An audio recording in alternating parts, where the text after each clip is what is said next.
Chapter 13 is going to go over care delivery strategies. One of the aspects of healthcare that leaders and managers need to consider is how care is going to be delivered. When you're making a decision on the type of care that's going to be delivered on your unit, some of the considerations that you need to look into is what model. So when we want to choose a model, we need to go back and look at some different things about each type. And so that's what we're going to be doing today and in class. When you look at these, you want to think about, does it match what our mission and vision are for our organization? Does it meet the objectives of each unit? Every unit is a little bit different and they have their own objectives. So does it meet their unit's objectives? What type of population we have on that unit? Do they need more one-on-one attention? Is it something that's where you have a lot of admissions and discharges, or is it more of a critical care, or this more general type of care?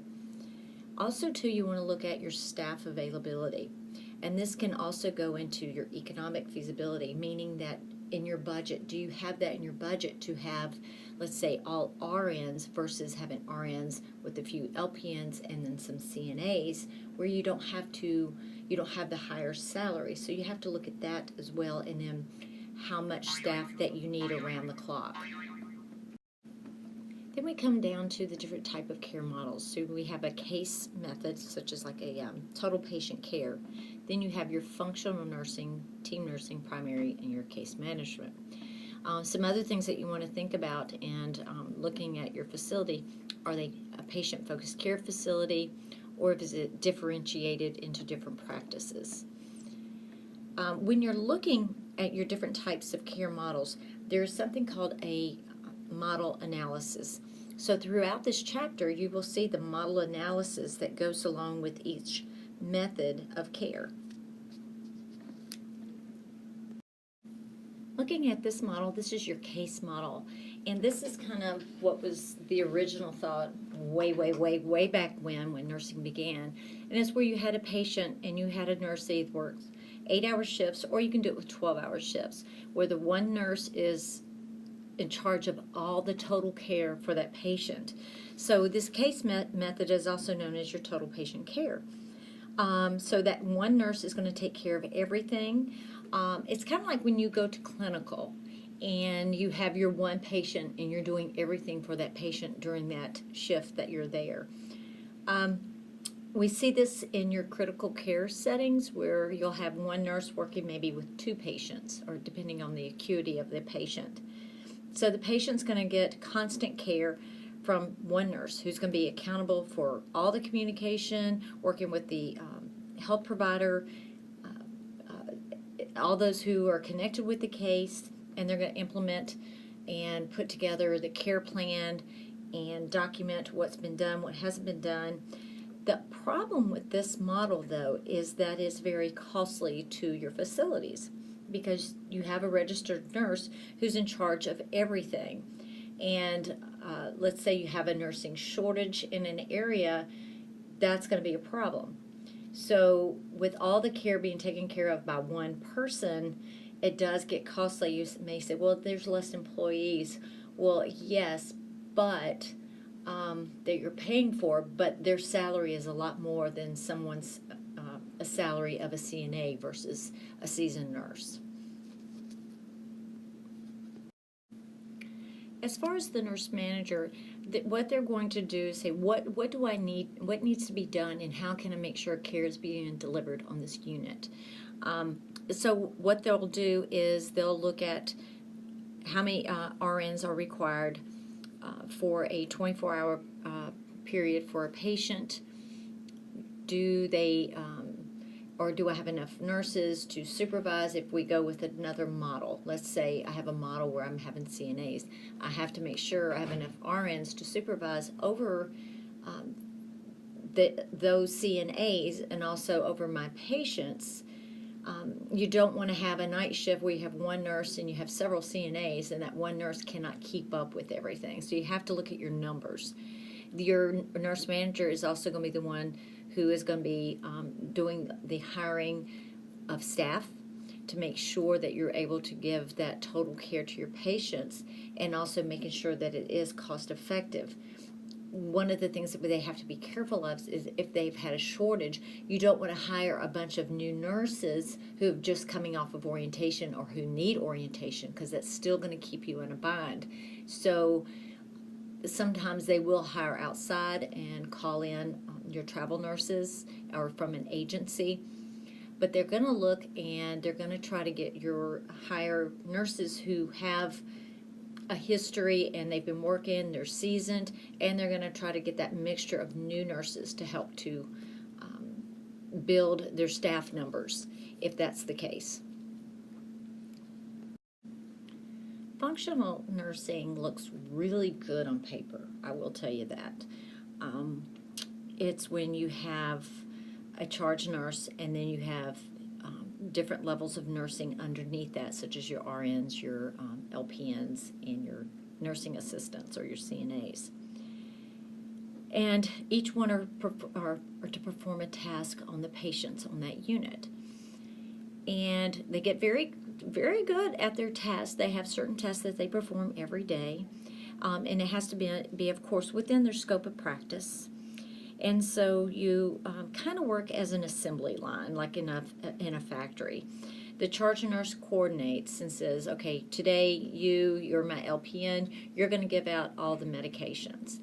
My RNs, they're going to do their IV meds and any admissions, because they have to do the assessments, and any treatments that need to be given, such as in this example. And then your CNAs, one's going to do vital signs and one's going to do hygiene and making sure supplies are restocked. So they have these tasks, and that's what they do. And hey, they get very good at those tasks because they perform those same tasks every time they're working. It is very efficient. A lot can be done in a short amount of time. You just keep going down each room and doing your skill. People can be trained, especially your CNAs, to do certain tasks that they have to, that have to be done. You do have a mixture of staff, so it is a savings to the facility. However, there is some other problems with this, and if you think about it, it's fragmented care. The patients get confused who's coming in and out of the room. There's the lack of communication. Is this treatment working, or this one doing? Well, I didn't do that treatment. I'm doing oral meds. So there's miscommunication among the staff and also with the patients and their families.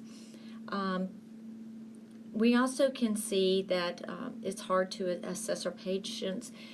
Someone may be taking a change for the worse or for better, especially if something critical starts to happen. It may get missed because you have so many different people coming in and out of those rooms. Also, too, another thing is patients and their families get frustrated because they feel like the care is fragmented and communication's lost. They may be repeating their story several times to whoever comes into that room. I will tell you, I did work in a facility that did use functional nursing, and it's because we had a 40-bed unit. It was at the VA. We had a charge nurse, and then we had one nurse that was in charge of giving out the meds. We did have another nurse who, a couple of nurses who did the assessments and any of the IV treatments. I had LPNs and CNAs who did. The LPN would help do the baths, the vitals, report to us what was anything that might be going on with the patient, or if an IV has gone bad, or a patient needed something, they would come and get us. And the charge nurse was in charge of making sure that we had the staff to cover all the floors, and then that one charge nurse also was getting the doctor's orders off. And at that time, it was a 40-bed unit, so you could imagine the amount of work that was being done at that time. And it was economical, but yet there was that lack of input and communication that really hurt the unit.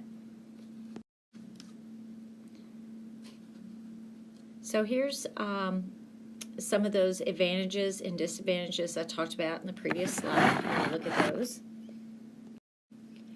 team nursing is a lot of what you're seeing today. So you'll have that charge nurse on the unit that oversees everything. It it came about because a lot of people were complaining about functional nursing and the lack of communication. So now they have a different way to improve patient satisfaction because they are our customers, and says, you know, we can give care in teams. This is very useful, especially when there's a lack of staffing. We have the nursing shortages, which we hear about consistently, and also when there's lack of monies. So you have a mix of staff again, so you have that increase ratio of your unlicensed staff along with your licensed personnel. So the monies is less. You have a team leader who is the RN, and then you have people working underneath that RN,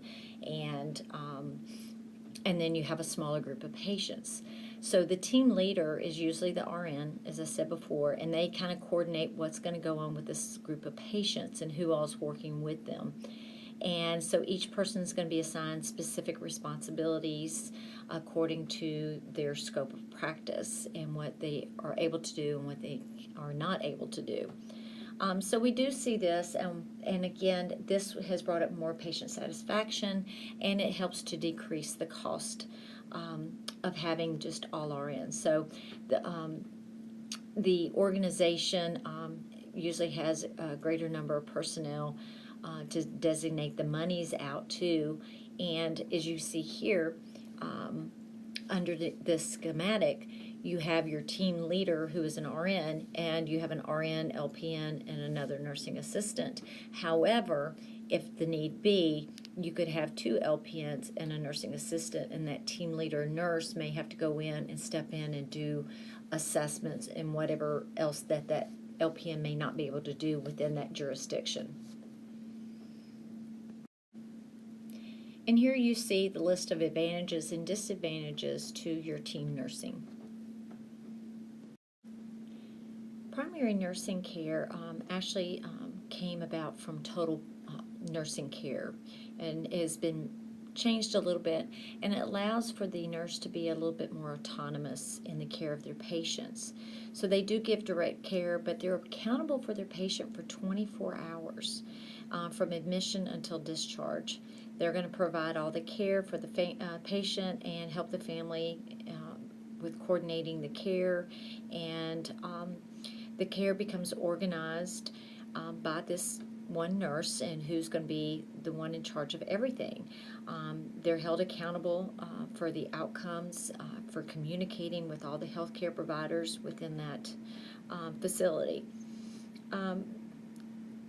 Another nurse is delegated with the care of that nurse's patient when that nurse is not on schedule or is not working, but that delegated nurse who fills in is responsible for communicating with the primary nurse, and must notify them.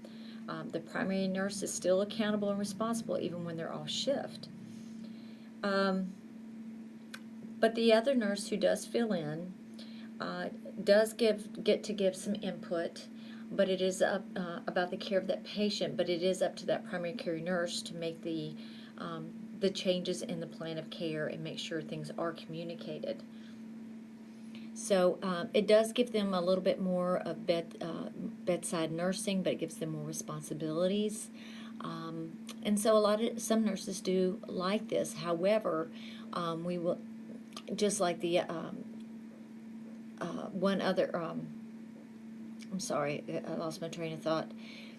This plan is not as cost effective, though, as like we saw in some of the other types of nursing care that's being delivered. So on the next slide, I didn't want to go ahead of myself. The next slide, let's look at some of the advantages and the disadvantages. So I said earlier, it does give the nurse more autonomy. They have a really great rapport with their patient and the family because they're working one-on-one with them. There's great communication. They're able to really expand to be more autonomous and responsible, and be more, at the a professional in their role. They have a lot of holistic care, so a lot of advantages. However, on the flip side, it is costly. And an RN may not be ready for that responsibility. They may not have had the training for that. And when there is a shortage, this does not work well at all. Also, they may not be ready for that 24-hour experience. And so, however, we do see a lot of rapport between the patient and the nurse and a lot of patient satisfaction.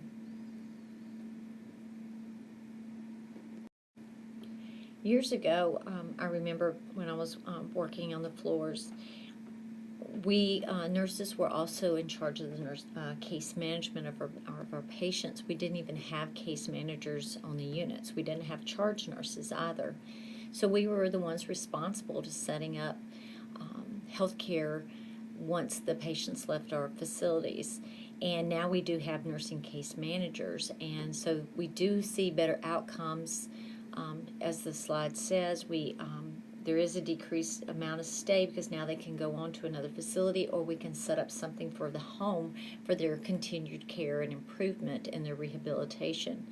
So we do have to be in contact as a case manager or nurse case manager with many disciplines of health care, whether it's occupational, physical therapy, with finance departments, with rehabilitation, long-term care, and even setting up food service, how they're going to get their medications, transportations, and so forth. But it does, we are seeing better outcomes where people continue with their care at home and aren't staying in the hospital as long, but also aren't returning to the hospital after going home and having to come back. So that is definitely an improvement that we're seeing. This is pretty much what we see today in your facilities. If you've paid attention on your units, you'll have your administration, and then each unit has their own case manager. And you can see through this schematic how that model is set up. So here they some more example of what I was talking about, and they do have a pathway, a plan of care where patients go who have had certain illnesses or procedures, and so they have a plan set up on who they need to contact and what phases of their rehabilitation should they be in as they go home. When we look at some of these patient populations, the ones that we see most being underneath this case manager model are your cardiac patients, those with congestive heart failure.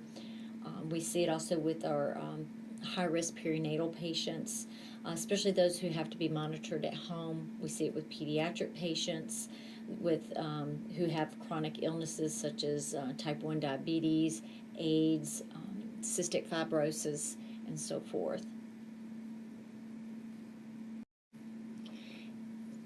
It is important that you do have that basic understanding that nurse managers still have a manager/leader. They don't work on their own. So this individual will manage and lead the quality improvement process, looking at all those surveys that patients fill out and give their feedback. They also make sure that all the paths and the maps are up to date and relevant to the care practices that are being performed with their patients, and also reimbursement methods that are out there. That's really a big fix today, and people really pay close attention to that, reimbursements. Also, this person is going to provide oversight with all the case managers to make sure their caseloads are not too much, that is appropriate for them so they can be very effective. It also helps them to work with other disciplines to clarify their role as the nurse case manager. It also helps them to create opportunities for more staff development and maybe include other disciplines at times. Sometimes two case managers may have to work together depending on a patient's history and then what's going on with them at that current time. Here's just a list of different roles by your nurse manager/leader while they're in nursing practice. and we've seen these several times ever since your first day or first semester in nursing school. Your textbook talks about critical pathways and care maps. So here's some questions that you would want to consider when you're looking at those. Pathways can be very useful in helping us to structure multidisciplinary plans of care, maybe to help to identify and define guidelines, looking at evidence into specific situations and into evidence-based practice. It should include steps and, of course, and treatments, as we've seen many times and that we're the most familiar with. And it also should include a time frame and how long a specific episode needs to be provided with health care. So it does give us a little breakdown there on those critical critical pathways. Last but not least is your transitional care, and this is when your patient is being sent to another facility, being transferred, going home to home health, hospice, rehab, long-term care, wherever they may be going. So again, making sure they have explicit and detailed instructions for medications, about any health care problems that may arise. So they need to know what those warning signs are, what to do about medications, and what to do when they have those warning signs. Who do they call? Who do they contact? Do they need to come in? And what is normal, what's not normal. Also, too, they need to be able to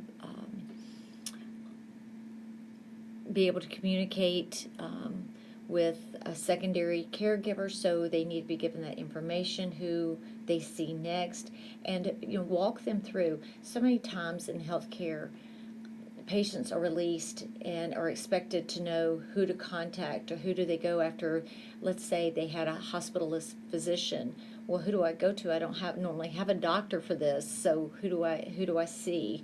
How do I set this up? How do I get the information? How do I get my results? So those are things that so many times get missed, and it's very important that we make sure that that is directly communicated to those patients and that they understand and that we have that written out for them. Okay, that's all I have for this. We will have an assignment to do in class for Chapter 13. So please, I'm asking you not to do that ahead of time so we can get together in some groups and do some work together.